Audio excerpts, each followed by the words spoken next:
Je vais passer la parole à Pascal Ganin.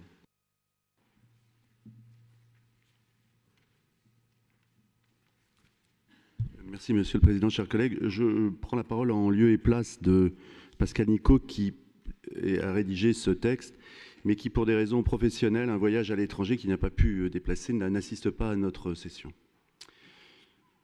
Donc, Monsieur le Président, chers collègues, vous avez rappelé que la loi NOTRe impose à notre région, enfin à toutes les régions, de devenir chef de file en matière de développement économique, d'où l'élaboration d'un schéma régional de développement économique, d'innovation et d'internationalisation, donc le SRDE 2I.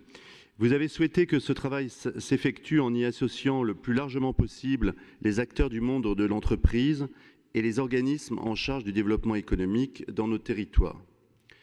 De nombreuses réunions ont été organisées pour recueillir toutes ces contributions, les propositions parfois originales, souvent ambitieuses, de ceux qui font le rayonnement économique de notre région. Donc Pascal Nicot et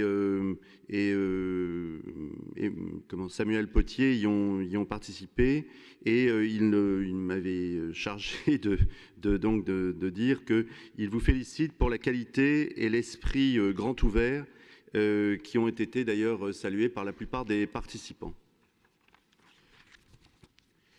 Il est évident qu'en menant ces travaux de réflexion, on suscite de l'enthousiasme et c'est une qualité dont tous les créateurs et développeurs d'activités regorgent, tant en France, les difficultés qui émaillent leur parcours sont importantes. Ce sont vraiment des créateurs. Il ne s'agirait donc pas que cet enthousiasme retombe lorsque les mêmes acteurs qui ont contribué à l'élaboration de ce schéma s'apercevront que tout ceci n'aboutit pas à des propositions ayant une aussi forte consistance que l'enthousiasme suscité. C'est donc dans cet esprit de maintenir la flamme de cet enthousiasme, de cette espérance, de cet espoir suscité, que nous avons analysé le schéma que vous nous avez soumis. Et nous avons la même impression qu'à la lecture de la plupart des rapports, de beaucoup des rapports que vous nous soumettez, un catalogue de bonnes intentions, parfois, il faut le dire, de poncifs traditionnels que l'on voit dans la presse économique. Il y a une espèce de novlangue aussi dans le milieu des acteurs économiques sur les vertus de l'innovation et de l'internationalisation. Mais finalement, pas grand-chose de concret pour améliorer la vie ni des entrepreneurs, ni de leurs salariés, ni des investisseurs d'ailleurs. Vos deux premières priorités, faire émerger les PME du futur et faire des grandes mutations un moteur de production. On m'a rappelé, je cite, je continue toujours dans les propos de Pascal Nicot, le mot du grand économiste américain, mais qui était né en Europe, Joseph Schumpeter, qui disait « L'innovation est assimilable à une destruction créatrice ». Et ça nous semble très important de tenir compte de ces deux phases d'évolution de nos économies. Encourager la création et l'innovation, mais aussi accompagner les activités qui sont amenées à disparaître. Cette disparition étant d'ailleurs accélérée par la mondialisation effrénée qui organise la production mondiale dans des pays à bas coûts sociaux et salariaux, faisant fi des savoir-faire parfois ancestraux qui ont fait la fierté de nos territoires. Et ce deuxième volet est singulièrement absent de votre schéma. C'est extrêmement préoccupant, d'autant plus que ce volet destructif ne pèse pas de façon égale sur les territoires. Dans une économie mondialisée, l'innovation est souvent l'affaire des métropoles qui sont connectées, qui attirent les clusters de chercheurs et d'entrepreneurs. La destruction de valeur est donc souvent, hélas, trop souvent réservée aux territoires éloignés des métropoles et en proie au chômage donc et à la pauvreté. Et on l'a vu à travers la carte de la pauvreté dans notre région qui correspond effectivement assez étroitement à la carte de la désindustrialisation. Lorsque vous avez rédigé ce schéma, vous avez dû passer rapidement sur les chiffres de la pauvreté publiés il y a quelques jours. On y constate qu'elle progresse, mais surtout que les inégalités territoriales s'accentuent. Alors je ne vais pas citer spécialement le sud de la Sarthe parce que je représente la Sarthe ici et Pascal Nicot également, mais il est évident qu'il y a une corrélation immédiate qu'on ne peut pas ne pas voir. Donc il n'y a pas de salut uniquement dans la course effrénée à l'innovation concentrée dans les grandes zones urbaines en délaissant les territoires ruraux. D'autant plus que dans ces territoires ruraux, il y a des activités qui ne sont pas délocalisables. Il est tout aussi donc indispensable de relocaliser nombre d'industries traditionnelles, productrices de biens de consommation, que nous importons actuellement massivement, souvent au détriment de notre indépendance énergétique, alimentaire ou stratégique, voire même au détriment à l'échelle de la planète, de la qualité sociale des travailleurs qui les produisent et également de la consommation d'énergie. Cette relocalisation est vitale pour préserver les techniques et les savoir-faire que le monde nous envie. La France et notre région aussi a des atouts à travers des activités traditionnelles dont beaucoup sont mises en danger ou ont disparu définitivement. Vous le savez très bien, particulièrement, Monsieur le Président, à travers les crises qu'il y a eu en Vendée dans des activités traditionnelles du vêtement ou de la chaussure. Elle doit s'accompagner elle-même, elle aussi, d'innovation pour être plus performante et plus compétitive. Ça ne touche pas que l'innovation de la production de produits nouveaux liés à l'évolution technologique ou sociale. C'est également sur des activités traditionnelles. Mais elle ne se produira pas si elle n'est pas placée en priorité absolue par les pouvoirs politiques. Et il nous semble, c'est en tout cas l'analyse de mes collègues, que ce n'est pas le message que ce schéma envoie prioritairement. La quatrième priorité s'intitule « Faire des territoires de véritables leviers de croissance ». Pour ce faire, vous proposez de renforcer le rôle des locomotives économiques de la métropole nantaise, des grandes agglomérations et des pôles d'équilibre. Tout est dit d'une certaine façon. Vous occultez totalement les success stories de petites PME industrielles qui relocalisent de la production manufacturière de haute qualité technologique, voire de luxe aussi, car nous avons des entreprises du luxe qui ont même un monopole de production. Je cite souvent, moi, cette entreprise qui fabrique les sacs Chanel près d'Angers et qui est unique dans le monde. Il est impossible que Chanel fasse produire ces sacs ailleurs que dans cette entreprise. Les ouvrières qui y sont les seules à savoir faire le fameux piqué Chanel. Il y a donc un savoir-faire de haute qualité qui n'est pas que dans la haute technologie. Il y a donc un marché mondial formidable pour la qualité française. Les territoires ne sont pas condamnés à devenir des sous-traitants de leurs donneurs d'ordre nantais. Et c'est un peu la vision que donne trop souvent le schéma régional. C'est en tout cas ce que ressentent beaucoup souvent de petits chefs d'entreprise qui sont sur le terrain en train de se battre tous les jours pour trouver des marchés et arriver à répondre à leurs commandes. S'agissant du tourisme, nous devons le considérer comme une pépite régionale. C'est un moyen formidable de revitaliser les territoires. Et, Monsieur le Vice-président, vous nous l'avez fort bien expliqué, tant l'art de vivre à la française est envié partout dans le monde. Le charme de nos villages, notre patrimoine architectural et culturel, l'aspect lié à tout ce qui est gastronomie, production de qualité des terroirs, l'accueil aussi, et il y a certainement de grands progrès à faire là-dessus, sur l'accueil, c'est-à-dire sur tous les savoir-faire liés à l'accueil, la formation, sont des atouts incontestables. Nous imaginons que cette stratégie qui a conduit l'ancienne majorité à se lancer dans l'aventure malheureuse de l'hôtel-restaurant de Fontevraud ne sera pas perpétuée. Je crois que malheureusement, financièrement, ça a été un échec. Même si l'idée de la qualité était bonne, il n'y a pas eu adéquation entre l'étude du marché et les dépenses effectuées sur ce projet.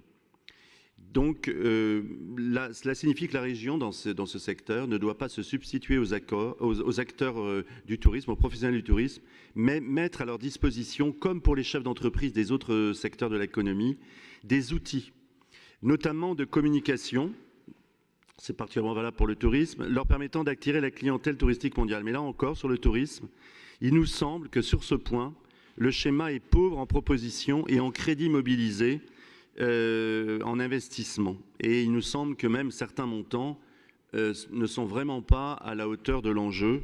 Je sais très bien que notre région traverse une crise financière grave, mais il serait peut-être nécessaire de prioriser. Pour les commerces et les artisans, vous dites par exemple vouloir soutenir les métiers d'art. C'est dans la page 26 du schéma. Tout le monde ici sera d'accord avec vous, mais comment le faire? Vous répondez que c'est la Chambre des métiers et de l'artisanat en région qui en a la charge et que vous poursuivrez le soutien de la région à cet organisme si elle présente des projets intéressants. Mais c'est là que cela devient un peu pathétique, car chacun sait que les chambres des métiers, comme les chambres de commerce, sont des organismes dont la créativité n'est pas la caractéristique première. Et toutes ces institutions ne changent pas grand-chose et sont très souvent dans un ronronnement de fonctionnement, fort coûteux d'ailleurs, et qui ne produit pas grand-chose, si ce n'est souvent à ne pas accompagner les plus dynamiques de leurs mandants. Les commerces en zone rurale continuent à fermer les uns après les autres et ils ne peuvent être dynamisés que s'ils ont des clients. Pour cela, il est évident qu'il y a un lien avec les autres branches de l'activité économique et qu'en créant de l'emploi local, on relancera le commerce. On ne peut pas aider le commerce en espérant qu'il va vivre de subventions ou d'aides ou de schémas ou d'interventions ponctuelles. Il y a eu beaucoup d'interventions à travers des fonds européens sur ce domaine et nous ne sommes pas certains que cela aura une pérennité réelle sur leur maintien. Donc, freiner le développement économique endémique aussi de la grande distribution. Combien d'élus cèdent au mirage de la grande distribution ? Et moi, en tant qu'élu sarthois, je dois dire que l'exemple du Mans est un véritable désastre sous cet angle-là, parce que cela a vidé non seulement le centre-ville du Mans, mais également tous les bourgs sur un rayon de 40 ou 50 km. Il est donc illusoire de travailler sur des dispositifs de transmission et de reprise des commerces et entreprises artisanales si ces mêmes activités ne sont plus rentables et ne permettent donc pas à leurs propriétaires de se dégager un revenu décent. Combien d'entreprises commerciales ferment lors de la retraite de leurs propriétaires parce que personne ne veut reprendre, parce que les revenus sont tombés tellement bas que la plupart des jeunes qui pourraient le faire ne refusent de le faire entre les risques, les angoisses, les inquiétudes et le revenu qui en découle. Monsieur Retailleau, vous vous étiez fait élire sur la promesse faite notamment au territoire de casser cette spirale de la désertification, du sentiment d'abandon et de la pauvreté. Et nous avons l'impression que le chapitre consacré au commerce et à l'artisanat dans le schéma eh bien, ne répondra pas entièrement, et c'est un agréable euphémisme, au sentiment des habitants de ces zones délaissées. Pour finir, nous abordons le problème de l'enjeu de la simplification administrative. Vous en faites un axe majeur de votre politique et vous savez que nous vous soutenons dans cette démarche qui n'en est qu'aux prémices. La création d'un interlocuteur unique pour chacune des entreprises de la région, c'était une proposition que nous avions émise, vous aussi d'ailleurs sous une autre forme, enfin ça se recoupait, lors de la dernière campagne régionale et nous ne pouvons que vous féliciter de l'avoir mise en œuvre. Reste que certains interlocuteurs doivent être performants. Et ça, c'est un problème qui doit faire de lui, c'est un problème à résoudre pour faire de lui un partenaire pour les chefs d'entreprise. Performant veut dire formé, pluridisciplinaire et capable d'instaurer un climat de confiance avec ses interlocuteurs. C'est un changement total de paradigme pour des acteurs certes méritants, mais on le voit en héritant, nous, de certaines structures départementales, souvent ankylosées par une bureaucratie étouffante qui les empêche de coller aux besoins réels des entrepreneurs. Donc, quelles décisions concrètes d'application immédiate comptez-vous prendre pour atteindre cet objectif d'efficacité des acteurs du développement économique régional, les agences, vous savez, dont nous allons reprendre les salariés? Pascal Nicot est très sensible à cela concernant leur formation, peut-être leur remise à niveau.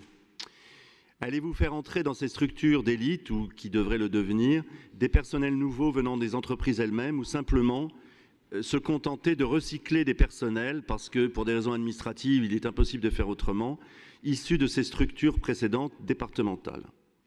La simplification, c'est aussi et surtout d'élaguer dans les dispositifs pléthoriques d'aide proposés par la région. Ils sont mal connus et pour certains peu utilisés. Et nous restons là encore sur notre faim, car le schéma ne propose que des regroupements, nous semble-t-il. Peut-être avons-nous mal compris. Nous avons porté, enfin nos deux élus ont porté en commission cette proposition de privilégier les avances remboursables et les prêts également cautionnés, de limiter fortement le recours aux subventions pour que les entreprises se développent et innovent, ceci en soulageant les finances de notre région, ce qui est quand même un des problèmes majeurs que nous avons. Nous considérons que ces subventions faussent la concurrence et créent des effets d'aubaine aux frais des contribuables. C'est un poncif que de le dire, mais il vaut mieux le rappeler ici. Vous avez souscrit à cette idée, mais d'habitude on la vie dure et il nous semble que le nombre de subventions un nombre de subventions continue à être proposé. Il faudrait peut-être accélérer dans cette remise en ordre sur ce sujet. Il y a un exemple aussi que je rajoute moi aujourd'hui, c'est le cas des entreprises innovantes, des PME innovantes qui n'ont pas les moyens de financer le dépôt de leurs brevets au niveau international. Il y a un cas en ce moment, bon, je cite la charte, je m'en excuse, mais il y a énormément d'autres entreprises dans le même cas, dans d'autres départements. C'est les chalets lauréats qui ont créé quelque chose d'unique, des chalets pliables. Ils sont les seuls en Europe occidentale à faire cela. Ils n'ont pas pu déposer de brevets, donc ils sont copiés à l'envi dans le monde entier, à des coûts bien plus bas. Alors que s'ils avaient pu déposer un brevet mondial, ils auraient fixé un savoir-faire, des capacités d'investissement et de développement dans notre région. Et là, on est vraiment dans le cas typique de l'aide concrète à des chefs d'entreprise qui ont une idée, qui la développent, qui la mettent en œuvre. L'idée est reconnue, mais malheureusement, à un moment, ils ont une sorte de plafond de verre parce qu'ils n'ont pas les moyens d'aller à l'international, qui leur assurerait réellement le marché mondial. Sans parler qu'ils ont aussi la difficulté de recruter localement des cadres commerciaux qui ont la capacité linguistique, juridique, culturelle, d'être des représentants ou des négociateurs commerciaux ou techniques à l'international. Et ça aussi, c'est une très grande faiblesse. Et il faudrait songer à développer ces deux aspects, les brevets et la formation de personnel à l'international. Donc notre conclusion ne vous surprendra pas. Nous avons le sentiment que vous êtes bloqués peut-être par des lourdeurs qui tiennent à la lourdeur française, hein, bien évidemment, et les pays de la Loire n'y font pas exception, nous ne pouvons pas vous en faire grief. Il y a aussi le poids de la conception surannée, dépassée, de la métropolisation, qui est celle de l'Union européenne, qui est totalement dépassée, que les États-Unis ont abonné depuis longtemps. Les grandes zones de créativité dans le monde ne sont plus des zones de grandes métropoles lourdement chargées en investissement. Ce sont au contraire des villes en réseau. Et par contre, l'Union européenne souhaite de grandes régions organisées autour de métropoles, concentrant l'enseignement supérieur, l'économie mondialisée étant tirée par des champions de taille mondiale. Il en est de même pour la culture et les loisirs. Et le reste des territoires, d'une certaine façon, serait réservé, enfin je ne veux pas faire de polémique inutile, mais c'est presque passé dans le langage courant aujourd'hui, aux fameux sans-dents, expression que Mme Trébaillaire a prêtée à François Hollande, qui devront se contenter des miettes économiques que leur laisseront les donneurs d'ordre. C'est un peu le sentiment que beaucoup de gens ont dans notre région. Voilà, donc il faut traduire en actes, il faut aller plus loin. Nous saluons les avancées, mais nous nous posons la question de savoir si peut-être est-il utile de communiquer pour donner une espérance, un espoir, un nouveau départ, mais il faudrait aussi peut-être aller plus vers le concret. Voilà, donc peut-être êtes-vous encore prisonnier de ce qui est quand même une des caractéristiques de la classe politique française, c'est-à-dire l'économie administrée, l'économie par la subvention, l'économie par les structures à parité, collectivités territoriales, acteurs locaux, qui sont souvent éloignés du quotidien des chefs d'entreprise. Souvent, on y fait rentrer des chefs d'entreprise et d'une certaine façon, on les stérilise et au bout d'un moment, ils sont découragés et n'y croient plus. Donc la politique économique n'est pas faite pour satisfaire la communication des élus. Et je ne fais pas de polémique vis-à-vis de votre majorité, je parle de nous tous, des collectivités territoriales en général, mais pour aider les acteurs économiques concrètement à développer leurs projets, à les aider à les financer, à les soutenir pour qu'ils créent de la richesse et de l'emploi, qu'ils puissent la maintenir dans nos territoires, qu'ils puissent participer réellement à la vie de notre région. Voilà, ce sera donc notre conclusion. Vous avez compris, semble-t-il, les enjeux, mais vous n'êtes peut-être pas allé jusqu'au point ultime du concret qu'attendent les chefs d'entreprise. Je vous remercie. J'apporterai dans quelques minutes les précisions qui montreront que voilà, il s'agit d'être concret sur notre stratégie. J'ai écouté Pascal Gana, j'ai écouté Frédéric Béat, j'ai écouté les uns et les autres pour être extrêmement concret. Je l'ai redit hier. La vision, la stratégie que Paul Gento a exprimée tout à l'heure, qu'il a résumée et qui est un cadre maintenant. C'est un cadre qu'on va nourrir très vite. Simplement, il va exprimer une vision, la vision qui est la nôtre, qui est de faire en sorte que la région prépare l'avenir des entreprises, mais avec et sans renier ce que nous sommes, en étant fidèles à ce que nous sommes. J'insiste parce que c'est quelque chose de fondamental. Une région équilibrée qui n'est pas une région de monoactivité. 2, les PME, Pascal Gana, les PME, si on parle d'emploi local, c'est parce que si on veut inventer et permettre d'accompagner la PME du futur, c'est bien parce qu'elles sont réparties dans un très grand nombre de nos départements et de nos territoires. Et 3e aspect qui est important et qui définit notre économie, c'est qu'on est la 2e économie industrielle, 2e région industrielle de France. 17% en taux d'emploi industriel par rapport à une moyenne de 11 à 12%. Et ça, pour nous, c'est un vrai capital. Quand vous vous tournez dans le monde, parce qu'il s'agit bien, je parlais hier, des grandes mutations qui sont en train de dessiner une nouvelle géographie, avec ses risques, avec ses opportunités. Qu'est-ce que vous voyez dans le monde? Vous voyez que les Anglais ont défini un dispositif qui s'appelle catapulte, pour tourner leur industrie vers le futur. Vous voyez que les Allemands se sont appropriés ce sujet-là et ils ont leur concept et leur plan Industrie 4.0. Vous avez les Américains qui ont désormais, depuis le 2e mandat de M. Obama, l'Advanced Manufacturing Office.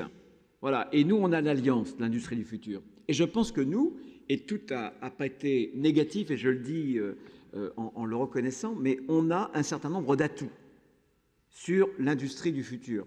Et je pense qu'il va falloir miser sur cette industrie du futur en partant de nos pôles qui doivent être beaucoup plus lisibles et surtout qui doivent être encore plus au service des PME. Et nous jugerons nos plateformes, nos pôles de compétitivité, IRT, Jules Verne, etc., sur leur capacité à diffuser l'innovation, bien sûr.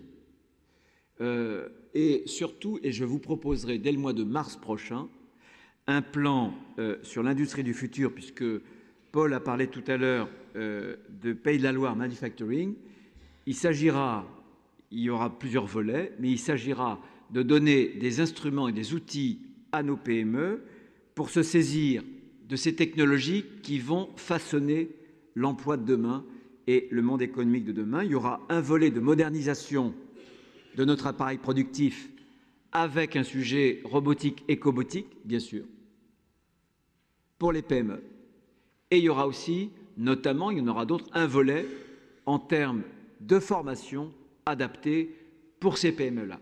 Donc voilà, ce que je veux dire, c'est que le cœur du sujet, c'est bien la PME du futur, et notre vision, c'est de nous maintenir comme une grande région industrielle, parce que moi j'ai toujours pensé qu'il ne peut pas y avoir d'économie forte sans une base industrielle, parce que c'est l'industrie qui est le vecteur de 85% des innovations. Et qu'avec l'innovation, vous avez la productivité. Et avec la productivité, vous avez la croissance potentielle. Et vous avez la capacité à distribuer des salaires et à augmenter le niveau de vie, tout simplement. Voilà. Et dès le mois de mars, pour nourrir le cadre stratégique que nous allons définir et que vous allez, j'espère bien, voter dans quelques temps, dans quelques minutes, eh bien, nous aurons ce premier plan pour l'industrie du futur, pour dimensionner nos PME vis-à-vis de ce sujet pour lequel on a déjà un certain nombre de forces et pour lequel nous allons mettre un coup de collier décisif pour les prochaines années. Je passe la parole à Yannick Favetec. Merci, Monsieur le Président. Juste quelques mots à l'attention de Monsieur Gana. Vous avez raison, Monsieur Gana. La transmission des entreprises artisanales et commerciales sont un vrai sujet d'inquiétude, de préoccupation dans nos territoires ruraux.